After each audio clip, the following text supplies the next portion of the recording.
Hey guys, so you guys are watching this video after you complete the Petri Dish activity 1, where you counted green beads, black beads, and grains of rice. Now I want to talk to you guys about why we asked you to do that. So the first thing I want to do is go over some vocabulary. You're going to see this term a lot. Subatomic particle. So what is that? Sub means below, atom, part. So it's the subparts of an atom, the inside parts of an atom, okay? And there's 3 of them.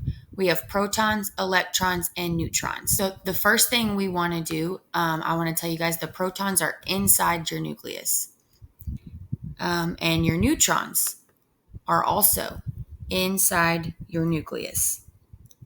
Your electrons are outside the nucleus, inside the electron cloud. And something that I want to mention is that if anything is outside the nucleus, it is in the electron cloud. So outside the nucleus and the electron cloud are the same thing, okay? And that is where your electrons live. Your protons and your neutrons live inside the nucleus.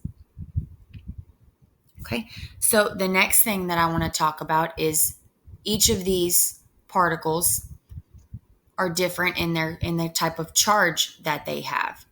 Protons are positive,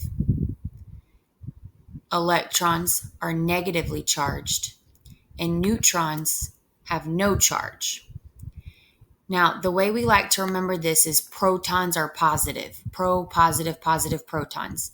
That's very easy to remember. What we say is neutrons are neutral and they live inside the nucleus. So I'm going to write that down. Neutrons are neutral and live in the nucleus. Notice how I bolded the first 3 letters of neutron and neutral. Okay, because they'll be the same, so that way you see that. So again, protons are positive, electrons are negative, and neutrons are neutral and live in the nucleus. So the next thing that we want to talk about with our subatomic particles, with the parts of the atom, are their mass. So protons have a mass of 1 AMU. So in science, we don't say weight. Weight is the effect that gravity has on mass. We're just talking about mass. So instead of saying weight, we need to get in the habit of saying mass. So 1 AMU is 1 atomic mass unit. 1 AMU. So protons have a mass of 1 AMU, and neutrons also have a mass of 1 AMU. Electrons, though, if you notice from the previous activity, they are so light. And that's why we represented them with a grain of rice. I heard a really great example. It's like having 10 bricks and then throwing some cotton balls on the top. All of the mass comes from the bricks. The cotton balls add no mass, just like electrons don't affect the mass of an atom. Your mass comes from your protons and your neutrons inside your nucleus, and your electrons in your electron cloud have a mass that's less than 1 AMU. We would say that that's insignificant.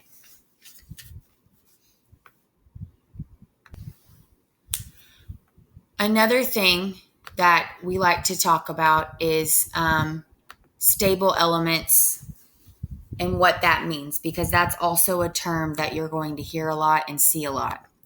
A stable element or a stable atom is an atom that has a charge of 0. What that means is that it has the same number of protons and electrons. Protons are like the boss. They don't change. They are similar to neutrons in that they are both in the nucleus and they both have a mass of 1 AMU.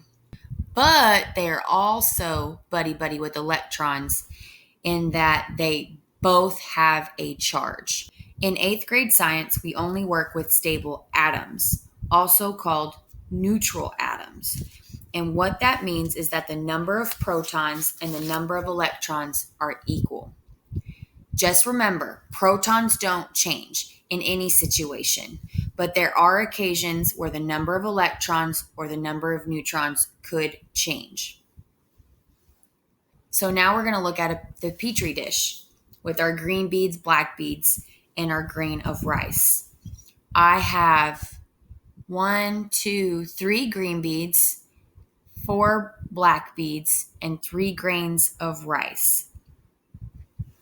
So in activity 2, you guys are going to go back and look at each of those Petri dishes, but this time you're going to identify what the beads and the rice represent. Are they representing protons, neutrons, or electrons? Okay, so let's think about how are you going to do that? Remember, we said that our protons and our electrons have to be equal in a stable atom because the charge needs to be 0. So we will have the same number of protons and the same number of electrons. Then we said electrons are outside the nucleus, floating around in the cloud, and they have little to no mass. So let's look at our picture. What's in the center of this dish?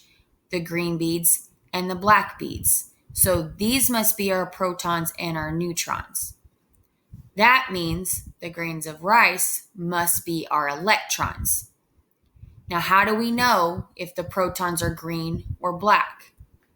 Well, since protons and electrons have to be equal, and we know the grain of rice represents an electron, let's count them.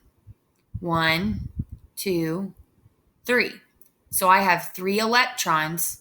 That means I have to have 3 protons. So if I look back in my nucleus, I have 3 green beads and 4 black beads.